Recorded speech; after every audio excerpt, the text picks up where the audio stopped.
Oh,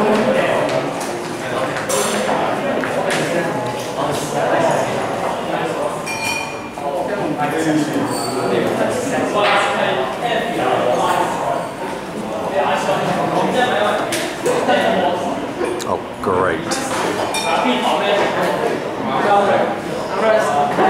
gonna come in front of the camera and start playing my phone. So. You what, sir? I'm gonna go in front of the camera and start playing my phone. So you know, you're a good teacher. What are you doing here, Stanton? Setting up an experiment to see how water vapor influences the rise in temperature. Uh-huh. So can you explain the purpose of what all you're supposed to be doing with all the equipment? So this is supposed to replicate like the ozone, and so we're gonna pour some water and raise the humidity here, and then we'll shine the same amount of light into the water with water vapor, and then measure the temperature to see how the temperature rise is affected by presence of water vapor. Cool. Okay, thank you very much. Mr. Chan, what's the purpose of your experiment, sir? Yeah, what's the purpose? Acidity and water temperature. So what equipment are you using? Carbonate. Okay. So what's the variable, or what are you changing? Right now we are changing the pH value, changing the concentration of the calcium carbonate to test where is it pH. Okay. And how does this relate to climate change? Because carbon dioxide leads to the acidification of the ocean. It becomes more acidic, so we're testing whether it really is.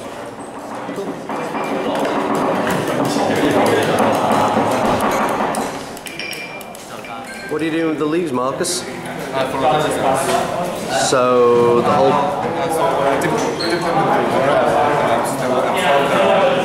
bicarbonate and the water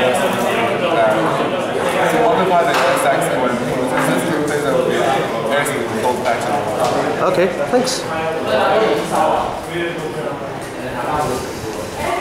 And James, what's going on here? Basically, we're doing volumetric expansion.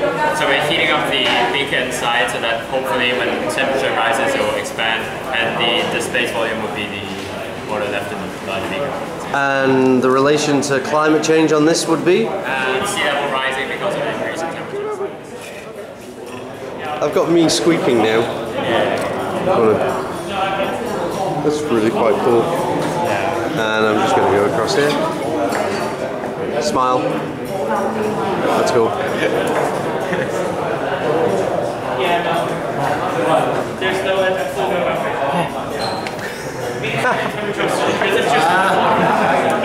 By the power of Grayskull. That's going on. That's abuse to teachers.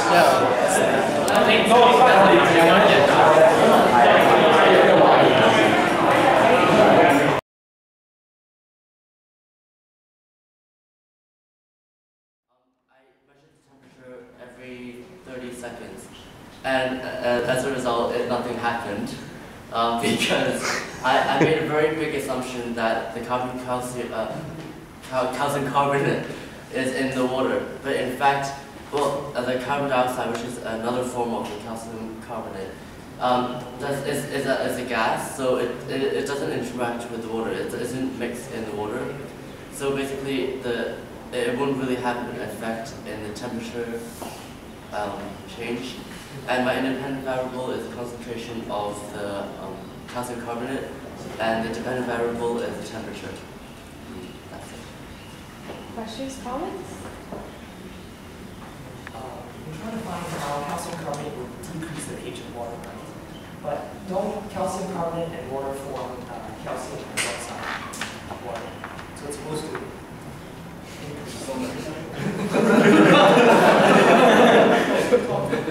Edward, you're a chemist, do you do chemistry as well? Yes. So, there you go. We're assuming a lot of things. So... Well, because we started the experiment and Dr. Good came over and he told us that, whoa, this won't dissolve in water and nothing will happen, the pH won't change. And so we were not sure at the start, and it did have it took quite a period of time for it to dissolve, but then I could tell you that parts of it dissolve. But, well, our experiment was that carbon dioxide, increasing carbon dioxide on the pH of the ocean. But then, in fact, only a portion of this carbon dioxide goes into the ocean. So, yeah, the fact that it isn't soluble is actually not a big fault, I think. Yeah, both of us are assuming that the carbon dioxide is in the water, so Okay. that's the biggest flaw of our experiment. Cool. Can I just make 2 comments here? Number 1, trust your guts. Not everything is as the teachers will tell you that it is. If you don't believe me, you can ask Leslie about his expanded essay with magic solutions. It's fantastic. That do everything except what they're supposed to do, right, Leslie? And number 2, just because you've created a model to show something doesn't mean that your model will. The model kind of like is being tested. I suppose that Ivan and Samuel are going to give us an example of a model that was reinvented to become another model. So don't assume that the results you got are because of what you were testing. There's lots of variables that you might not be controlling. Edward just pointed one out that these guys, they're not chemists, we don't blame them, weren't aware of. But just keep in mind, okay? That's why you always hear that nanny friend from me, you haven't proven everything. You've just provided evidence. The plastic wrap to model how the increase in the greenhouse gases lead to an increase in the overall temperature, or lead to higher heat capacity of water. But it turns out we accidentally covered the top of the beaker so that the light is reflected off the beaker and cannot enter the beaker. So we swapped the subject that we are studying. Instead, we attempt to model the ozone layer. Because there is more ozone in this particular beaker, it can absorb more UV, or absorb more light. So there will be a lower temperature in that beaker. And this is how we swapped our model, and It's cool. successful. I just thought they should know that because it's quite cool. Is that how ozone functions?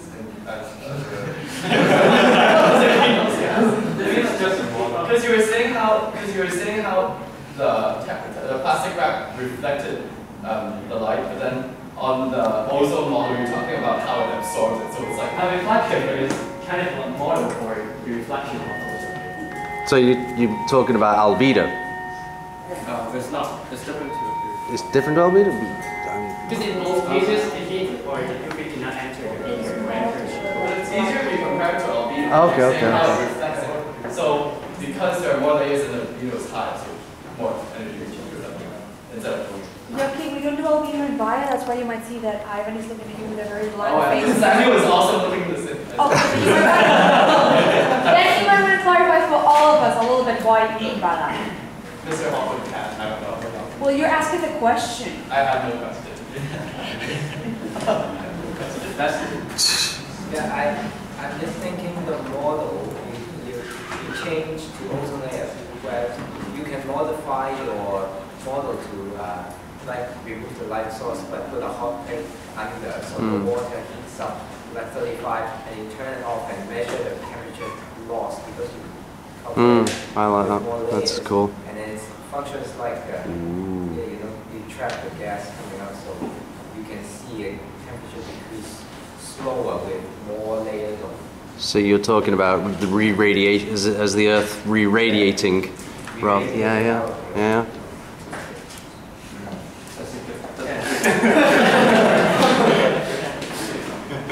Still, it's a good idea. It's very original. I like the. And there's an important conclusion here. What is the important? Color blindness does not make you less creative. Oh, that's so great.